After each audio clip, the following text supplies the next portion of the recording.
Hello, welcome. My name's Nadia Strachan and I am your design consultant. Now this is just a little intro into what it will mean for you to have a design consultation with me. Your normal design consultation, they have four sections. The first section is your video. Your first video is roughly about half an hour and the second video is actually about half an hour. In between that there are other sections. Now this is an example of a design consultation. I just put notes on this. The first thing I would say to you with your download, please print it off. Print off your download so that you've got everything there in front of you. If you need to make notes, you can make notes directly onto it. So I've printed mine off here. So this is the first section is the video, myself talking to you. And then the next section would be the scenario, telling you about putting it in context. Now I've put this in context of different people with different life experiences. And so this one would be, this is Susan West and her family. And she's a single parent and she lives in a 3-bedroom apartment. So the Shabby Chic interior design consultation is predominantly, this is the Shabby Chic look. So you have the entrance hall here and also you have the internal doors that lead into your living room area. Now I have split the consultation into sections that you can break down. So there's a full DIY option. Full DIY is when you do everything yourself, from buying all the products yourself and actually installing them into your home yourself. That's complete full DIY. And so there's a price for that, what that would cost you.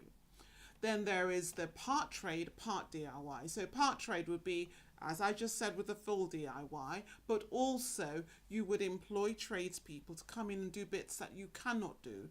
For example, the electrics, plumbing, those sorts of things that you may not be able to do unless you are a plumber or an electrician yourself. Then of course you could do the full DIY.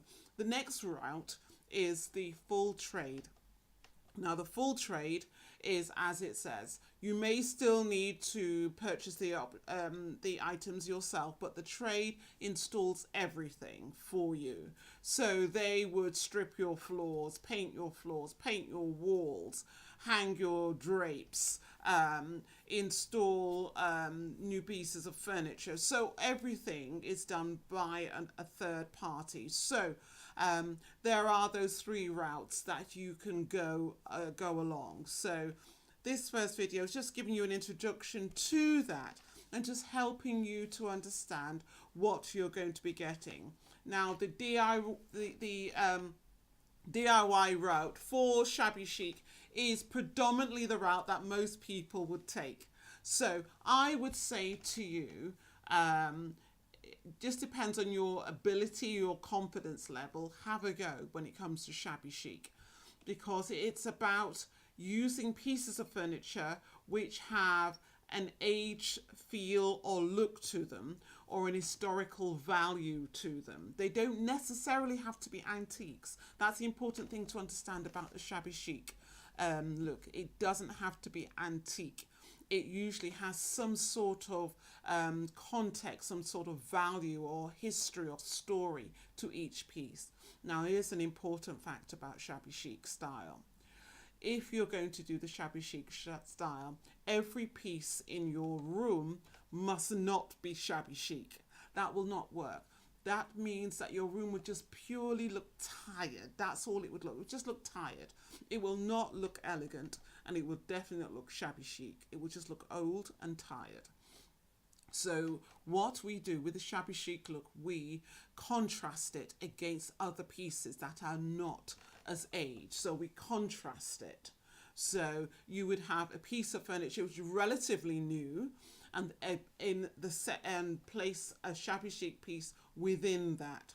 And so this will show you how to do that. So in this room, for instance, in this hallway, for instance, the walls are pristine and beautifully painted, and we have a nice faux ceramic floor, because it's an apartment. If you recall, I said it's an apartment. So we've got a faux ceramic floor. Also, it's easy to clean up. So that's what the floor is in the hallway. It's a faux floor because it gets a lot of trafficking, and also it means that you don't have to change it as often. But the Shabby Chic piece here is this wonderful console. Now there's a few options that you'll find to creating this console, or you can buy something that's close to it, but this is a Shabby Chic piece. Also the mirror, which acts to sort of expand the space, a huge mirror, but the frame is Shabby Chic. And then we have a combination here with the lampshades, where the bases are aged, but the shades are brand new. So there's a contrast all the way through, so that the Shabby Chic pieces are showcased. And once you showcase them, they look amazing and they tell their own story. So this is very important for you to realize when it comes to creating this look. I will go into more detail about this look if this is something that you feel that you want to go into the Shabby Chic look. Now, if you decide to do Shabby Chic in each room, that's entirely up to you. If you decide to do it just in one or two of your rooms, then that's a great route as well to go to. But what I would say to you, this look, if you keep in mind that you are showcasing the shabby chic pieces within your room. There's a bit of a tongue twister. And then this style will work very, very well for you. In the next video, I'm just going to explain to you about this product suppliers and the types of pieces you can get from those suppliers and how that relates to you. You will find I have a key for the UK and a key for the US, and that will be same with the product sheet, UK product suppliers and manufacturers, and the same for the US as well, so UK and US, so both of you are catered for. So if you join me in the next video, I'll be able to help you to be able to work your way through that as well. Thank you.